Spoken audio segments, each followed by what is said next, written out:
Kerala story में आते हैं। काफी सारे कमेंट्स थे, काफी सारे लोगों के पर्सपेक्टिव थे, किसी ने प्रोपेगेंडा बोला। Film was out and out against ISIS, जिसमें वो पूरी फिल्म में यही दिखाया गया है। आधे लोगों के ओपिनियंस बिना देखे बन जाते हैं। Cinema is a reflection of society.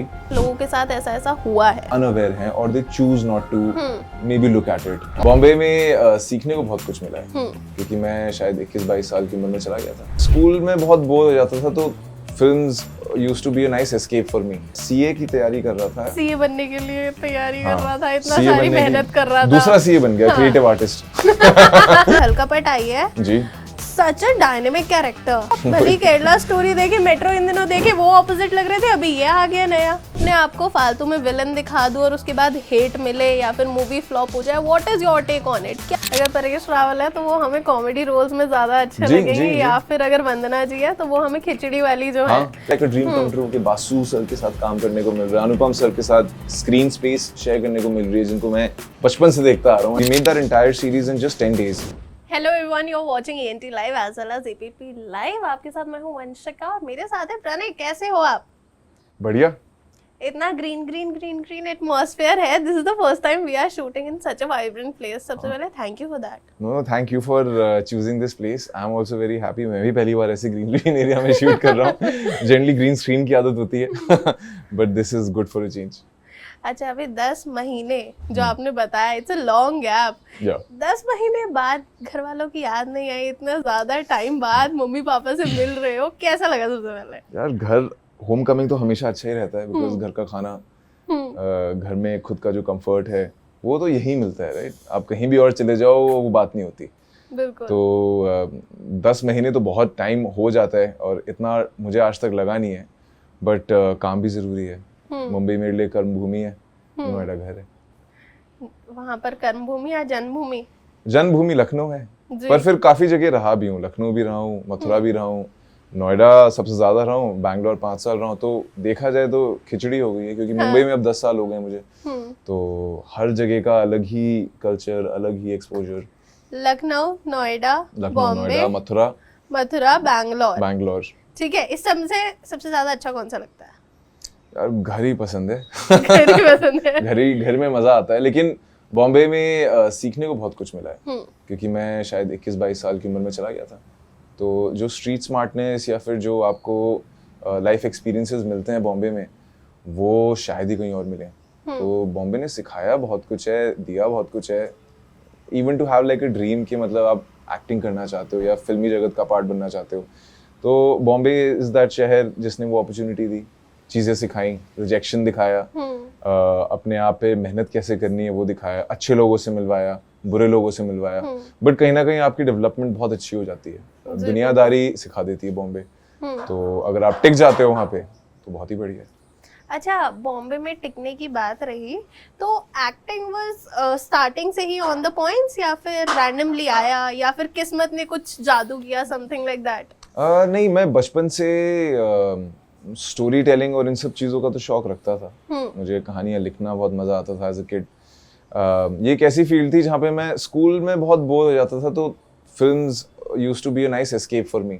सो मुझे कहीं ना कहीं लगता था यार कि बड़े हो के मैं इस इंडस्ट्री का पार्ट किसी कैपेसिटी में तो बनना चाहूँगा, क्योंकि ये बहुत मज़ेदार है, कहानियाँ बताना, कहानियाँ में इन्वॉल्व होना, अलग एस्केप है from reality.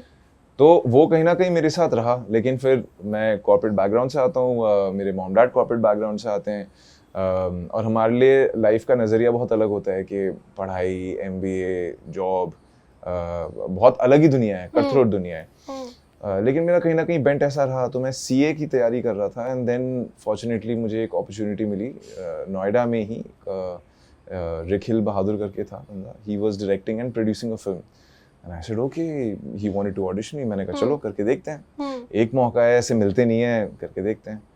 That ended up becoming my first film, Time Out, and वो Viacom 18 प्रोड्यूस करी थी, एंड कुछ साल पहले Netflix पे रिलीज हुई है। हाँ।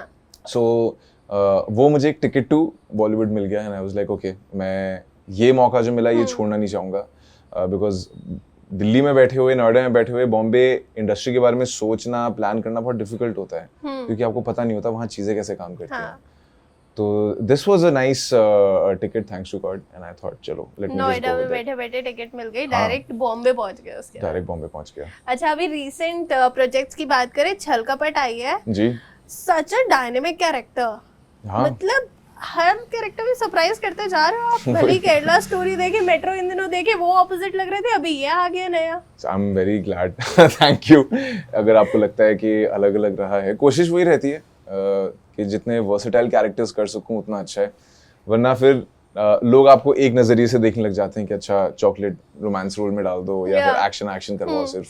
तो मैं वो मौका देना नहीं चाहता ऑडियंस को कि एक ही रोल में देख सकें। मैं पूरे ह्यूमन स्पेक्ट्रम में सारे रोल्स करना चाहता हूँ। अच्छा, बट ना समटाइम्स जैसे ये बात आपने बोली कि मैं अलग अलग रोल्स करना चाहता हूँ, बट समटाइम्स क्या होता है, एक्टर्स ये सोचते हैं कि यार अगर लोगों को मैं रोमांटिक एंगल से पसंद आ रहा हूँ तो लगातार रोमांस वाला ही कैरेक्टर करता हूँ। हाँ। क्यों अपने आप को फालतू में विलन दिखा दूँ और उसके बाद हेट मिले या फिर मूवी फ्लॉप हो जाए। What is your take on it? क्या बेटर रहता है या फिर सबकी अपनी अपनी चॉइस है? Actually it's a good strategy कि जिस चीज में आपको काम मिल रहा है पहले आप उसमें अपने आप को अपनी पोजीशन सॉलिड कर लो, then surprise the audience by doing something very different. लेकिन ये ऑप्शन बहुत कम लोगों को मिलता है, बहुत कम एक्टर्स को मिलता है कि वो एक ही उसमें मिलके बढ़ते चले जा रहे हैं। मेरे साथ ये रहता है क्योंकि जो भी रोल आ रहा है वो मैं अपनी तरीके से बेटर कैसे करता जाऊँ। तो फ्रॉम प्लेइंग कैरेक्टर्स जो काफ़ी नेगेटिव हैं या काफ़ी ग्रे हैं फिर काफ़ी पॉजिटिव हैं, मैंने ये स्ट्रैटेजी बनाई नहीं थी, सोची नहीं थी, लेकिन मुझे लगा कि ओके अगर ऐसे इंटरेस्टिंग रोल्स आ रहे हैं तो क्यों ना मैं इसी को ही अपना एक फोटे बना लूं कि मेरी स्ट्रेंथ ये है। और इनफैक्ट वो एक तरीके से मेरे लिए अच्छा भी है क्योंकि मैं अलग अलग रोल्स कर करके काफ़ी कुछ सीखा भी हूँ, थोड़ा कॉन्फिडेंस भी आता है अपनी क्राफ्ट को लेके कि मेरी अप्रोच क्या रहेगी इस कैरेक्टर के साथ या उस कैरेक्टर के साथ। तो ग्रोथ एज एन एक्टर बहुत इंटरेस्टिंग ट्रैजेक्टरी रहती है। सो वो मेरे लिए एक तरीके से ब्लेसिंग रही है, तो I am using that as my. Mostly जो ये वाली चीज है ये कॉमेडियंस के साथ होती है, उन लोगों को स्टीरियोटाइप कर दिया जाता है कि नहीं अगर परेश रावल है तो वो हमें कॉमेडी रोल्स में ज्यादा अच्छे लगेंगे, या फिर अगर वंदना जी है तो वो हमें खिचड़ी वाली जो है वो हमें कॉमिक रोल्स में अच्छी लगेंगी। बट टू द सरप्राइज वो लोग कभी कभी ऐसे ऐसे रोल्स कर जाते हैं जो कि हमें ही नहीं समझ आते। हाँ बिल्कुल, बिकॉज आई थिंक कहीं ना कहीं हमें अगर आदत हो जाती है कैरेक्टर को एक पर्टिकुलर टेम्पलेट में देखने की तो फिर हम भी नहीं हटते उससे कि हाँ वो पब्लिक परसेप्शन बन गया है। Now thanks to OTT, thanks to series films everything, वो कहानियां इतनी बन रही हैं कि इन सारे, अब जैसे परेश रावल जी का आपने नाम लिया, उन्होंने विलन के रोल्स बहुत करे हैं, कॉमेडी भी उतनी अच्छी करते हैं, ड्रामेटिक रोल्स भी उतने अच्छे करते हैं। He is a very good idol to have as a actor because वो ढाल देते हैं अपने आप को जिस भी कैरेक्टर में करें। तो वो मेरे लिए भी बहुत इंस्पायरिंग रहता है कि हाँ यार you know why not do the same thing and if they can do it, they are setting the benchmark, our job is to like take it further a notch up. जी बिल्कुल। सबसे पहले हम पॉजिटिव किरदार की बात करते हैं। मेट्रो इन दिनों, जैसा कि अभी मैं आपको ऑफ कैमरा भी बता रही थी, जैसे ही मैंने ऑफिस में आपका नाम लिया, आपका जिक्र किया, तो काफी सारे लोग एकदम ये हो गए कि मैम बहुत ही पॉजिटिव कैरेक्टर था, बहुत ही प्यारी मूवी थी, बहुत अच्छा किरदार निभाया। So how did it come to you? कैसे अप्रोच किया कैरेक्टर को, कैसे वो पॉजिटिव रोल में ढाला? बिकॉज आफ्टर केरला स्टोरी तो इट इज वेरी डिफरेंट। या केरला स्टोरी में तो बहुत अलग रोल था, out and out negative in the sense कि चेहरे पे नहीं दिखता था लेकिन अंदर तो ही वाज अ डेविल, जिस हिसाब से वो कैरेक्टर था। ये एक बहुत अच्छे नोन कास्टिंग डायरेक्टर हैं Kavish Sinha, he got in touch with me, he said कि there's this role, it's an impactful role, तेरे को मजा आएगा करने में, would you like to audition for it? I said okay, I'll do it. And अनुराग बासु एक ऐसे फिल्म मेकर हैं जिनके साथ nobody wants to leave an opportunity to work with. So I thought कि ठीक है यार, बहुत अच्छा opportunity है, let me do it. आया audition दिया, my wife took my audition and luckily and fortunately for me जितने auditions वो मेरी लेती हैं वो convert हो जाते हैं, and that's what happened with this. So वो हुआ and I met Anurag sir, very sweet team, very sweet people, passionate filmmakers. Went and did it and yeah, मतलब अनुपम सर के साथ experience हो या फिर दर्शना या Neena ma'am, it was just nice to be there and just you know living your dream कि कहाँ मैं नोएडा में बैठ के सोचता था कि ये हो सकता है क्या, पॉसिबिलिटी है क्या, सीए बनने के लिए तैयारी कर रहा था, इतना सारी मेहनत कर रहा था, दूसरा सीए बन गया, creative artist. So happy with that and I think कई बार आपको लाइफ को वो मौका देना चाहिए कि let life take you on a journey, because सारी चीजें आप प्लान तो करके रखते हो, उस हिसाब से हो भी जाए तो फिर कहीं ना कहीं बोरिंग भी हो जाता है। आई थिंक लाइफ की unpredictability with your own journey is exciting, कि आपको कभी खुद नहीं पता चलता है कि आपके पास क्या एक्सपीरियंसेस आने वाले हैं और आप उन एक्सपीरियंसेस से क्या लेके जाओगे। कैसा रहा था पूरा experience, because it was a wide cast. जिस टाइम पर कास्ट अनाउंस हुई थी हम लोग दिख रहे थे यार एक के बाद एक, जैसे हाउसफुल अभी रिलीज हुई, इतने सारे एक्टर्स थे बट फॉर अ चेंज वो उसके मिक्स्ड ओपिनियंस आए। मेट्रो इन दिनों सभी को पसंद आई क्योंकि अलग अलग स्टोरीज दिखाई गई है, डिफरेंट एज ग्रुप्स की बात हुई है। सो जिस टाइम पर प्यार मिला, जिस टाइम पे आपको पता चला इतनी वाइड कास्ट है, इतने सीनियर एक्टर्स हैं, what was the reaction and what was the feeling after the success? Dream come true भी होता है, क्योंकि लाइफ इन अ मेट्रो जब आई थी तो अपने टाइम में it broke the barrier of anthology films doing well.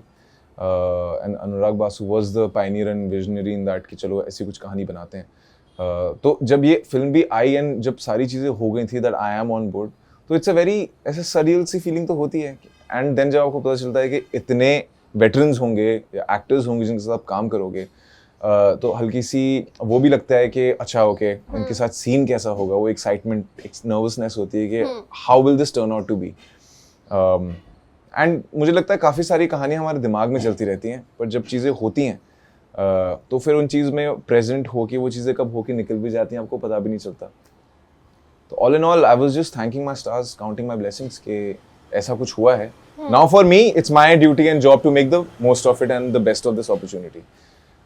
So did that, because for a lot of actors it is like a dream come true कि बासु सर के साथ काम करने को मिल रहा है, अनुपम सर के साथ स्क्रीन स्पेस शेयर करने को मिल रही है, जिनको मैं बचपन से देखता आ रहा हूँ, and just to share that space with him काफ़ी यू नो क्या बोलते हैं आप, स्टार स्ट्रक और स्ट्रक मोमेंट्स होते हैं। तो ये था मेरे साथ। ठीक है, और अभी रिसेंट वाले प्रोजेक्ट की बात करें छल कपट की, तो अभी भी कुछ ऐसे लोग होंगे जिन्होंने नहीं देखा होगा, तो उन लोगों को कुछ बता दो उसके बारे में जिससे वो एकदम हुक्ड हो जाए, एकदम ग्रिपिंग स्टोरी है, because I know it but still. छल कपट ZEE5 पे है, it's a mystery who done it and it's a show, murder mystery है बेसिकली। मैंने ऐसे रोल कभी किया नहीं था, तो मुझे जब मौका मिला आई was like okay one more shady character करने में मजा आएगा, बिकॉज मैं बैलेंस करता रहता हूँ, अगर एक पॉजिटिव कैरेक्टर कर लिया तो next is a negative character और अ ग्रे कैरेक्टर। तो वो मुझे रोल करने में बहुत मजा आया था। एंड हाँ, ऐसी मर्डर मिस्ट्री बनी है कि मतलब आप अच्छे एक्टर्स साथ में काम करें, and we made that entire series in just 10 days. So a lot of hard work went in, 18 hours हम लोग शूट कर रहे थे, took it up as a challenge and we made it happen. So वो करके मुझे मजा आया। मेरी एक और सीरीज है TVF के साथ, वेरी पारिवारिक। Yes, वेरी पारिवारिक। Yeah. वो कितनी पारिवारिक है? काफी पारिवारिक है यार, काफी पारिवारिक है। सब लोग देख सकते हैं? सब लोग देख सकते हैं। I think काफी टाइम बाद एक ऐसी series I, and one of the reasons why it worked, even one of the reasons why Metro इन दिनों worked, is because हमारे सिनेरियो से एंड सिनेमा से फैमिली एंटरटेनर्स चले गए थे, बन भी रहे थे तो थोड़ा ब्रेन रॉट टाइप चीजें बन रही थी। फिर डार्क थ्रिलर्स बनने लग गए, ट्रू क्राइम होने लग गए, ऐसे होने लग गया, तो आई थिंक कहीं ना कहीं लोग उब भी गए कि यार अब कुछ रिफ्रेशिंग सा चाहिए। So both the projects have come at a time where इस चीज की डिमांड भी हो रही थी कि यार कुछ लाइट दिखाओ, something that we can watch with family. तो पारिवारिक season 1 did really well because of that. Season 2 का कल या परसों ही लास्ट एपिसोड आया है, and season 2 has also done now. So it's a mad family series यार। फिर से पॉजिटिव नेगेटिव कर दिया उसमें। हाँ exactly, वो like I said I keep balancing it. मजा भी आता है मुझे, right? So हाँ। Isn't it difficult for you to switch between the characters? मतलब अभी तक आपको समझ आया है कि मैं एंटागनिस्ट ज्यादा अच्छा प्ले कर सकता हूँ या फिर प्रोटैगनिस्ट? नहीं, आई थिंक मैं जानना भी नहीं चाहता। मैं जानना भी नहीं चाहता, बिकॉज मुझे दोनों जैसे होता ना, एक सिक्के के दोनों पहलू होते हैं, तो मुझे करने में बहुत इंटरेस्टिंग लगता है। It's like I said, it's a full human spectrum, grey भी, पॉजिटिव भी, नेगेटिव भी, मैं सब करना चाहूँगा। That's the idea behind it. अच्छा, अब केरला स्टोरी में आते हैं।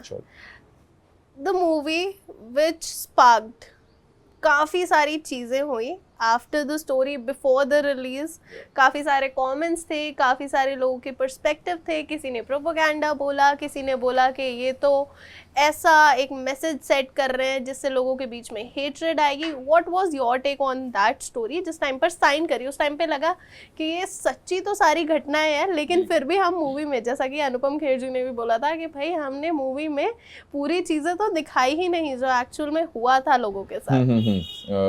केरला स्टोरी में विपुल अमृतलाल शाह एंड अपने हमारे जो डायरेक्टर थे, उन्होंने पूरी हमें एक वो बताई थी कहानी कि ये ऐसा ऐसा हुआ है केरला स्टोरी के साथ। साइन करते वक्त भी ऐसा नहीं था, बिकॉज द थिंग इज, अगर आप देखो the film is about a terrorist organization called ISIS, और ऐसे दुनिया में बहुत सारी ऑर्गेनाइजेशंस हैं, टेररिस्ट ऑर्गेनाइजेशंस जो रिलीजन का गार्ब डालती हैं और उसके भीतर से they operate, right? Because that is the best way to brainwash people.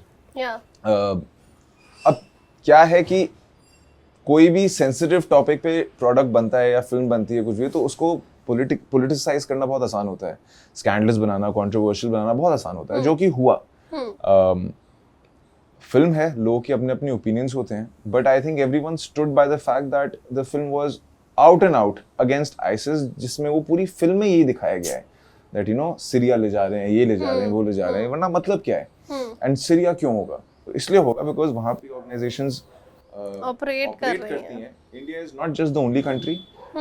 एक नेटफ्लिक्स सीरीज है कैलिफेट करके, which talks about the same stuff happening by ISIS in Sweden.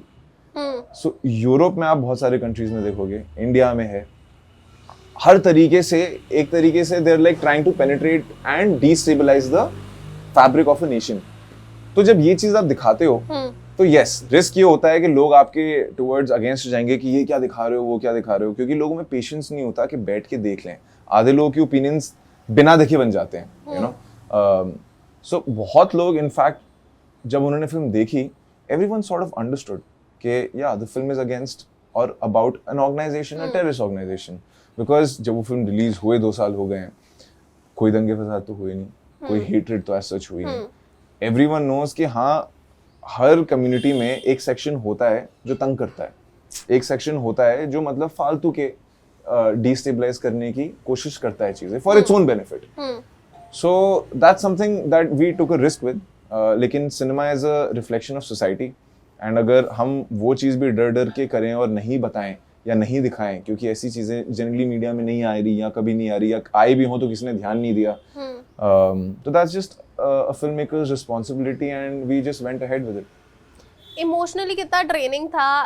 पहले हम लोगों को नहीं पता था, जैसे मेरे को नहीं पता था कि कश्मीर में लोगों के साथ ऐसा ऐसा हुआ है, बट बाद में मुझे पता चला, केरला का बाद में पता चला, अभी हम लोग देख रहे हैं Delhi files was in the talks, ठीक है, काफ़ी सारी ऐसी चीज़ें हैं जिनका हमें नहीं पता होता। सो हाउ डिड यू फील जिस टाइम पर स्टोरी पता लगी? आई एम श्योर कि उस टाइम पर आपको भी काफ़ी चीज़ें नहीं पता होंगी, या फिर इन रूट अभी तक भी हमें एग्जैक्ट पेन, एग्जैक्ट ग्रीफ लोगों का नहीं पता। राइट। देखिए, मैं generally I try and stay aware about what is happening in the country, general awareness wise, general knowledge wise मैं अप टू डेट रखता हूँ अपने आप को, because that is my interest geopolitically. I like being in touch with what's happening. So मुझे कश्मीर को तो खैर मेरी खुद की फैमिली रही है, सम पार्ट ऑफ इट, जिनका मास एक्सोडस हुआ था, जिनके घर अब रह गए वहाँ पे, तो जिन जिन के साथ पर्सनली हुआ उनको तो खैर पता ही है। There is a very famous organization in Kerala called PFI, popular front of India, जो कि अब सुप्रीम कोर्ट ने बैन कर दी है, because they were out and out trying to be aggressive, and supreme court ने बोला भी कि it's a terrorist organization now, और it's a banned organization. So हमारी जनरेशन में लोग पढ़ते नहीं है या पता नहीं करना चाहते, because they are more distracted by other things. लेकिन अगर आप एक्चुअली चीजें बैठ के पढ़ो, ये सब न्यूज में, इन सब जगह, हर जगह आता है, हर जगह लोग अनअवेयर हैं, और they choose not to maybe look at it और try and understand, because I understand life anyway is so difficult for everyone.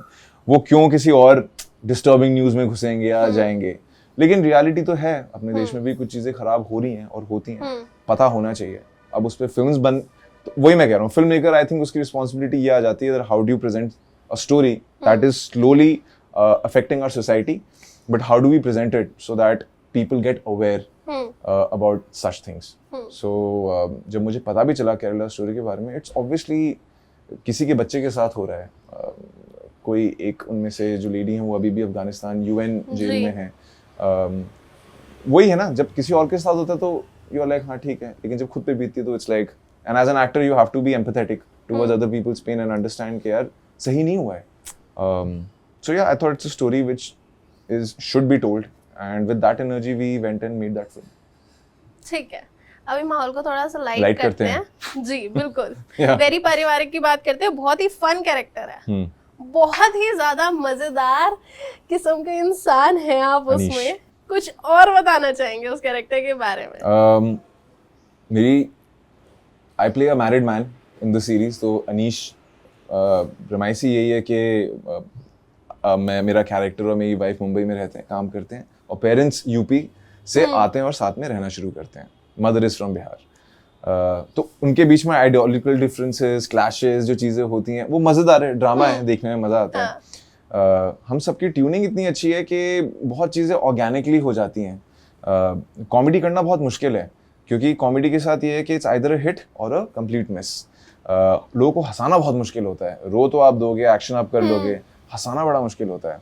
मेरे लिए ये on ground one of the best trainings थी, बिकॉज एज एन एक्टर आप बहुत liberated feel करते हो कि मेरा प्रोसेस एक तरीके से ढल रहा है या चल रहा है या मैं समझ में आ रहा है how to do this, how to do that. Director is from Mauritius, so for him to come up with this vision and direct it in a way, in a very desi way, जो TV बहुत अच्छे से करता है, roots बहुत अच्छे से पकड़ता है. तो यही यार, it's a mad bunch. हम लोग जिस हिसाब से कॉमेडी करते हैं, कैमरा के पीछे बहुत ज़्यादा ड्रामा होता है देन ऑन कैमरा. लेकिन I think it's a blessing कि एक ऐसा शो आया है मेरे पास जिसकी वजह से, एंड YouTube पे रिलीज होता है, तो I also understand you understand the power of about TVF. या बिकॉज नब्स पकड़ लेते हैं हर चीज की. उनको पता है, क्योंकि एक कॉमन मैन की जो कहानी है वो TVF से बेटर कोई बताता नहीं है. तो उनका लॉयल फैन बेस है. और YouTube का पावर आपको समझ में आता है जब वो कोई भी चीज रिलीज करते हैं. तो आपको देख के लगता है कि my god, the amount of engagement, views. Very पारिवारिक is one of the project जहाँ पे मुझे एक ऑटो, बस, ट्रेन से लेके प्लेन से लेके हर जगह हर बंदे ने वो शो देखा है. I've always come across people saying very पारिवारिक, and that just feels good. It's like thank you. So yeah, बहुत फन शो है. ठीक है, फन की बात हो गई, हमने थोड़ी सी सीरियस बात कर ली. गुस्सा कितना आता है आपको? गुस्सा आता है, वो मैं अपने ग्रे कैरेक्टर्स में दिखाता हूँ. वो मैं चैनलाइज वहां करता हूँ, ठीक है, क्योंकि इंसान हूँ, सारे इमोशंस फील करता हूँ, लेकिन फिर मैं उनको रिजर्व कर लेता हूँ कि मैं ये इमोशन इस कैरेक्टर के साथ निकालूंगा. ठीक है. गुस्से से कुछ और भी याद आ रहा है क्या? गुस्सा सोलो एक्ट. ओह वाओ, बहुत अच्छी रिसर्च करी है आपने. टेरिबली टाइनी टेल्स ने एक अपॉर्चुनिटी दी थी मुझे to do a 3 character mono act, गुस्सा के बारे में, इमोशंस के बारे में. एंड मुझे बहुत इंटरेस्टिंग लगा था, क्योंकि ऐसा एक किस्सा मेरे साथ स्कूल में हो चुका है, और क्योंकि मैं स्कूल का कैरेक्टर निभा रहा हूँ तो YouTube पे अवेलेबल है ये. तो मुझे बहुत रिलेटेबल लगा कि कई बार ऐसे होता है एज अ स्कूल किड, आप अपनी क्रश से बात करना चाहते हो, या वो छोटे छोटे इनोसेंट पपी लव होता था कि नोट लिख के दे दिया, वैलेंटाइंस डे पे कार्ड दे दिया, और रिजेक्ट हो गए या एक्सेप्ट हो गए, whatever. That feeling was very nice. But I think it's largely speaks about the fact कि स्पेशली बॉयज के दिमाग में क्या चलता है, कितना खुराफाती होता है, और सिनेमा का क्या इफेक्ट होता है. क्योंकि अगर आप शाहरुख खान को फॉलो करते हो, सलमान खान को फॉलो करते हो, तो आप एज अ किड उसी हिसाब से सोचते हो कि हाँ ये मेरी हीरोइन है, और मैं इसको ऐसे ही ट्रीट करूंगा. तो that was a very interesting take for me, and I was like cool, this is something I would like to do. Again it just makes me happy कि as an actor I am getting to do different things. ठीक है, love story की बात हुई, love letters की बात हुई. कभी ऐसा हुआ है किसी को लव लेटर भेजा और उसके बाद उसके मम्मी पापा ने पकड़ लिया और उसके बाद हुई हो कुटाई? कुटाई तो नहीं हुई, पकड़ लिया था अंकल ने. मतलब पकड़ा तो, वो कुटाई उसकी हुई. मेरी नहीं हुई. मुझे बड़ा बुरा लगा बाद में पता जब चला ये सब, and then I was like नहीं यार ये तो गलत हो गया, और फिर वही खत्म ही हो गया. तो यू सी वो सारा पेन और एंगर सब वहीं से आया. मैं अपनी मेमोरी में जाके नॉस्टैल्जिक हुआ, और मैंने कहा शिट वो इमोशन है. तो वो जाके मैंने काफी रीलिव किया एक तरीके से. ठीक है. और कोई ऐसा कॉलेज या स्कूल का ऐसा किस्सा जो आप हमें बताना चाहोगे, जो आप ऐसे ये सलमान खान शाहरुख खान को देखते थे और फिर सोचते थे यार ये इस बंदे ने किया मैं भी करूंगा? ऐसा पता है मैंने बहुत किया है। कॉलेज में मैंने एक बार लड़ाई कर ली थी, सस्पेंड हो गई थी मैं। No regrets in life. After a boy? No not after a boy, but my best friend, जो कि आज है ही नहीं है। अच्छा, मतलब बेस्ट फ्रेंड नहीं है? मेरी बेस्ट फ्रेंड नहीं। अच्छा, आपकी बेस्ट फ्रेंड नहीं है, ओके। ये देखो, ये होता है। हाँ। कुछ दोस्तियां कॉलेज तक ही रह जाती हैं, फॉर श्योर। मैं फिल्मी इतना नहीं रहा हूँ, लेकिन मेरी वाइफ के साथ ही हुआ था। मैं अपने दोस्त के शादी पे उससे पहली बार मिला, एंड इट्स वेरी वियर्ड कि जिस दिन मैं उससे मिला मुझे पसंद आ गई, लव एट फर्स्ट साइट था। एंड दूसरे दिन जब हम मिले तो काफी टाइम बिताया, बातें करी, क्योंकि शादी में दोस्त तो बिजी है। अब बाकी जो दोस्त होते हैं हम सब साथ में मिलके बैठ के गॉसिप करते हैं, बातें करते हैं, क्या ये वो। तो मेरी और उनकी ट्यूनिंग ऐसी बैठी कि पता नहीं क्यों मेरे मुंह से निकल गया कि आज से 2 साल बाद ठीक इस दिन पे आप और मैं शादी करेंगे। And exactly 2 years later on the same date we got married. 2003? No 2003 नहीं। Oh, 2023, sorry. हाँ 2003 नहीं, चाइल्ड मैरिज नहीं हुआ। 2023 we got married. एंड वो मेरे लिए बहुत फिल्मी मोमेंट था, क्योंकि कहाँ होता है कि आप किसी से मिलते हो और आप ऐसी बात बोल दो जो कि सुनने में बहुत, उसको भी सेकंड डे पे था। सेकंड डे पे उसको भी यकीन नहीं हुआ था, और उसको भी लगा था कि ये क्या बकवास कर रहा है। बट आई गेस जब ऐसी चीजें होती हैं तो हो जाती हैं, और मुझे भी नहीं पता मेरे मुंह से क्यों निकला ऐसा।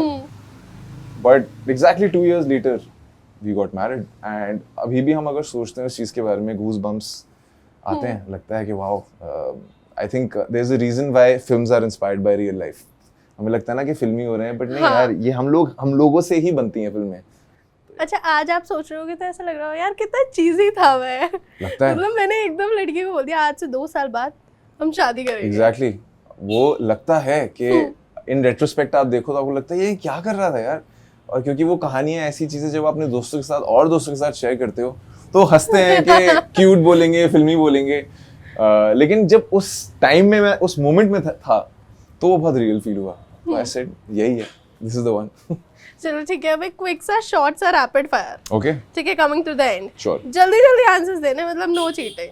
ठीक है, ठीक है, इससे हमारी ऑडियंस आपको और करीब से जान पाएगी। जज करेगी? नहीं, जज तो देखो, जज तो पूरी दुनिया करती है, अब उनसे हमें क्या लेना देना। ठीक है, ठीक है। ओटीटी, थिएटर और big screen, your personal favourite? OTT has given me a lot, so OTT. First thing you do before going to the set? Do a little prayer to Shiv Bhagwan. Dream director except for Anurag Basu? जल्दी जल्दी जल्दी। Ashutosh Gowariker. Who's your biggest supporter in this journey? Wife. Okay, most underrated Indian actor according to you? Paresh Rawal. क्या? Paresh Rawal. Paresh Rawal, underrated? I think उनको जिस हिसाब से due मिलना चाहिए, he is one of the finest actors we have. ठीक है, a character you have played that you would love to revisit with a twist? AK sir from Crash Course. ठीक है। वो मैं करना चाहूंगा, जहाँ पे उनकी कहानी में मैं फिर स्वदेश जैसी एक कहानी डालना चाहूंगा। Last show or movie you binge watched? Show तो मैंने अपना ही देखा है, वेरी पारिवारिक, विद फैमिली, सो या। Comedy, thrill, drama, shady characters or comedy ones? I think thrillers. I would like to. ठीक है, one word your friends use the most to describe you. Can be anything, any word, any slang. पागल। पागल? Yeah. ठीक है। यकीन नहीं हो रहा है। Current favorite song is Zamana Lage from Metro. Definitely, वो होना ही था। नहीं होना, but it's a very nice song and I think प्रीतम ने बहुत अच्छा वो बहुत अच्छा मेलोडी है, म्यूजिक है। Exactly. After a long time एक फिल्म ऐसी आई है, बॉलीवुड फिल्म, जिसमें अच्छे गाने हैं। हाँ। तो वो सुन के वो गाना ऐसा रह गया मेरे साथ, हम ले क्या। अच्छा ठीक है, परेश रावल की बात हुई, लगा क्लैश चल रहा है, हमारे तो दिल टूट गए थे यार। नेचुरली बिकॉज उन तीनों के बिना वो फिल्म एग्जिस्ट कर नहीं सकती। कोई और भी आए तो फिर वो फ्लेवर नहीं, वो बात नहीं है। लेकिन आई एम ग्लैड कि now all 3 of them are on board and ये एक ऐसी फिल्म है जो बचपन हो या जो भी हो, you are dying to see them again. तो and Priyadarshan sir is like one of my favourite directors. उनसे अच्छी कॉमेडी कोई बनाता नहीं इंडिया में, so I am very excited about that film. ठीक है, बहुत अच्छा लगा आपसे बात करके इतने ग्रीन ग्रीन एनवायरनमेंट में। मेरे को तो मजे आए genuinely. yes, absolutely. Thank you so much for Thank you so inviting me here. Absolutely, thank you for having me. Thank you. Thank you.